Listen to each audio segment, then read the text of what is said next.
Assalamualaikum warahmatullahi wabarakatuh. Sebelum kita melanjutkan pada video kali ini, ada baiknya saya memperkenalkan diri terlebih dahulu. Saya Dona Elvira dengan NIM 2018143537 dari kelas 6M Pendidikan Guru Sekolah Dasar. Nah, di sini saya perwakilan dari kelompok 5 mata kuliah Micro Teaching akan menjelaskan atau memaparkan materi mengenai kelebihan dan kelemahan lembar kerja peserta didik. Nah, setelah saya membaca apa saja kelebihan dan kelemahan lembar kerja peserta didik, itu ada banyak sekali. Salah satunya yaitu menurut para ahli, secara umum dan secara khusus. Baiklah, untuk mempersingkat waktu, di sini saya akan menjelaskan satu persatu mengenai kelebihan dan kelemahan lembar kerja peserta didik. Nah, yang pertama yang akan saya bahas yaitu kelebihan dan kelemahan lembar kerja peserta didik pada PPT kelompok kami. Nah, yang pertama, kelebihan lembar kerja peserta didik yaitu ada 3. Yang pertama, menambah daya tarik dalam pembelajaran yang disampaikan. Guru bisa menjadikan peserta didik lebih aktif dalam kegiatan pembelajaran jika lembar kerja peserta didik tersebut dibuat semenarik mungkin untuk bisa membantu peserta didik berpikir dan bisa berpartisipasi dengan aktif melalui lembar kerja peserta didik tersebut. Karena peserta didik bisa dengan cepat dan tepat berpikir menggunakan kemampuannya. Itulah mengapa di dalam kelebihan lembar kerja peserta didik ini ditemukan kata menambah daya tarik. Nah, yang kedua yaitu menjadikan siswa menjadi lebih aktif dalam proses pembelajaran karena memerlukan respon peserta didik. Mengapa demikian? Karena peserta didik lebih memahami pembelajaran dan melakukan percobaan secara langsung untuk memecahkan permasalahan yang ada pada lembar kerja peserta didik tersebut.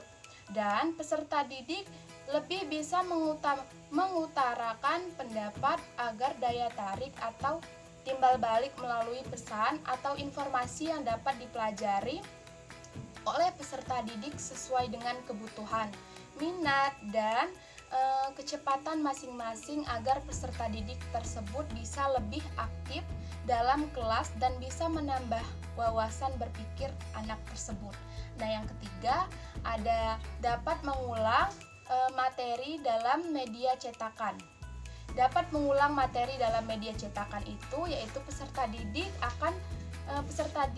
akan mengikuti urutan pemikiran secara logis, kemudian perpaduan teks dan gambar dalam halaman cetak sudah merupakan hal yang biasa. Hal ini dapat menambah daya tarik serta dapat memperlancar pemahaman informasi yang disajikan. Selanjutnya, kelemahan lembar kerja peserta didik pada PPT kelompok kami ada 3. Yang pertama yaitu menambah biaya dalam pembelajaran. Yang kedua, pembagian unit-unit pembelajaran dalam media harus dirancang sedemikian rupa. Yang ketiga yaitu tidak dapat menampilkan gerak dalam media cetakan. Kemudian ada kelebihan dan kelemahan peserta didik menurut para ahli. Nah, kelebihan lembar kerja peserta didik menurut Azhar Arsyad 2009.238 adalah ada 4. Yang pertama yaitu peserta didik dapat belajar dan maju sesuai dengan kecepatan masing-masing.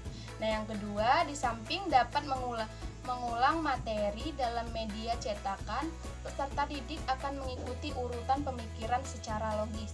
Nah, yang ketiga yaitu perpaduan teks dan gambar dalam halaman cetak sudah merupakan hal yang biasa. Hal ini dapat menambah daya tarik serta dapat memperlancar pemahaman informasi yang disajikan dalam 2 format yaitu verbal dan visual.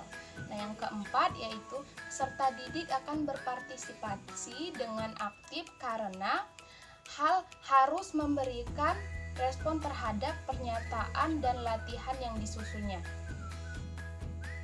Nah, selanjutnya ada kelemahan lembar kerja peserta didik menurut Azhar Arsyad 2009.239 yaitu ada 3. Yang pertama, tidak dapat menampilkan gerak dalam halaman media cetakan.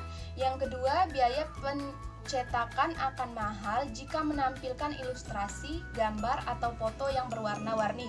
Nah, yang ketiga yaitu pembagian unit pelajaran dalam media cetakan harus dirancang sedemikian rupa sehingga tidak terlalu panjang dan peserta didik menjadi bosan. Kemudian kelebihan dan kelemahan lembar kerja peserta didik secara umum. Nah, kelebihan lembar kerja peserta didik secara umum ada 3. Yang pertama yaitu lembar kerja peserta didik dapat digunakan dalam pemberian tugas oleh guru.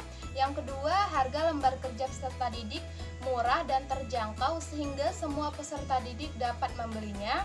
Yang ketiga yaitu materi lembar kerja peserta didik disampaikan secara singkat dan jelas. Nah, kelemahan lembar kerja peserta didik secara umum ada 3. Yang pertama yaitu tugas-tugas yang terdapat dalam lembar kerja peserta didik hanya berupa soal tanpa ada contoh yang jelas. Yang kedua, lembar kerja peserta didik kurang menarik sehingga peserta didik cepat bosan. Hal ini tersebut menunjukkan tidak terpenuhinya syarat didaktif lembar kerja peserta didik yang baik. Nah, yang ketiga yaitu lembar kerja peserta didik belum sesuai dengan kurikulum, lalu antara materi dan tugas terkadang tidak sesuai. Nah, kemudian yang terakhir ada kelebihan dan kekurangan lembar kerja peserta didik secara khusus. Nah, kelebihan lembar kerja peserta didik itu ada 6. Yang pertama yaitu dapat menjadi media pembelajaran mandiri bagi siswa. Yang kedua, meningkatkan aktivitas siswa dalam mengikuti kegiatan belajar mengajar. Yang ketiga, praktis dan harga terjangkau. Yang keempat, materi lebih ringkas dan sudah mencakup keseluruhan materi. Nah, yang kelima yaitu sebagai pengganti media lain ketika media audiovisual misalnya mengalami hambatan dengan listrik, maka kegiatan pembelajaran dapat diganti dengan media lembar kerja peserta didik. Nah, yang terakhir yaitu tidak menggunakan listrik sehingga bisa digunakan oleh sekolah dasar di pedesaan maupun di perkotaan. Kelemahan lembar kerja peserta didik secara khusus itu ada 5.